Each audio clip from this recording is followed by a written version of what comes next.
Our article today is called Brewers Fans Play House While Waiting to Buy Tickets, an article by Jim Single from the Milwaukee Journal-Sentinel.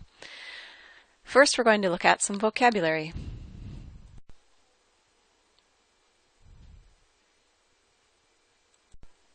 First, we have the word score, which in this case means to get something that surprises you, like tickets to a game.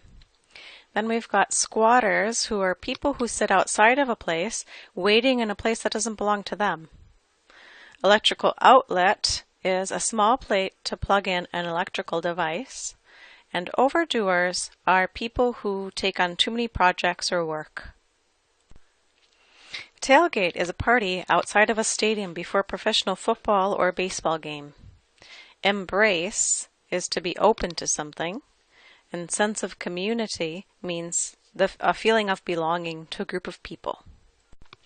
Hatched in this article means was born.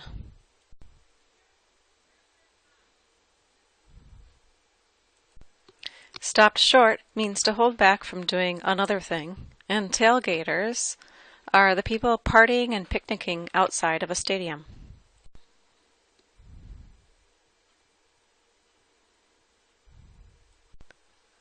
Now I'm going to read through the article for you. Brewers fans play house while waiting to buy tickets, an article by Jim Single from the Milwaukee Journal-Sentinel. Kyle Roch stands next to the small house he, his brother, and two friends built and will live in for 2 days at Miller Park.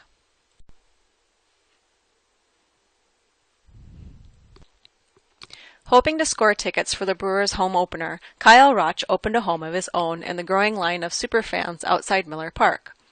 On Thursday morning, the 28-year-old carpenter literally built a miniature house right there next to the stadium. He had help from his brother Todd and friends Curtis Henney and Neil Kolovosky. The other early ballpark squatters are intense. Like the fabled little pig that built a house of bricks, Kyle erected an 8-by-8-foot wooden structure with a pitched roof, a door that locks, 2 windows, an electric outlet, and 2 light fixtures. He wrapped it in Tyvek to seal out drafts and placed a welcome mat outside the door. It's built to last, at least for 2 days, Kyle told me. I come from a long line of overdoers. A thermometer he brought along said it was 40 degrees inside the house and under the bright, late morning sun. That sun would soon disappear behind the stadium and then altogether. This is the 3rd year Kyle's group has joined what's become known as the Arctic Tailgate in the days leading up to the sale of single-game tickets. There are other warmer but more expensive ways to buy opening day tickets, but the campout is an adventure, like people showing up a day early for lakefront fireworks. Brewers spokesman Tyler Barnes said 2,000 tickets for the April 5th opener will be available at 9 a.m. Saturday, mostly standing room, single seats, and obstructed view. Each buyer is limited to 4. We embrace it and think it's fun, Barnes said of the early arrivals. There's definitely a sense of community out there. The temperature was somewhere around 15 degrees when I met Kyle and the others at his West Allis home Thursday morning. They were loading the 10 house panels, tools, an ancient wood stove, birch logs, and other supplies into 2 pickup trucks. The idea to go big was hatched last year when Kyle was freezing cold and thinking that temps in February just don't cut it. This is a guy who rough frames condos and does home remodeling for a living. It took him only a couple of days and about $200 worth of supplies to piece together walls and ceiling panels from 2x2 studs and 1/4-inch pressboard. The house went up in less than 20 minutes along the stadium's east edge, like Habitat for Humanity, juiced on the stuff that got Mark McGuire in trouble. Kyle rammed in dozens of long screws with a power driver to hold the panels together. The floor of the house is the stadium blacktop, but carpeted. "What do you think, man?" Kyle said. Do Cub fans do this?"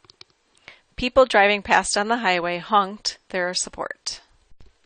The plan was to install the wood stove inside the house and vent it through a hole in the roof.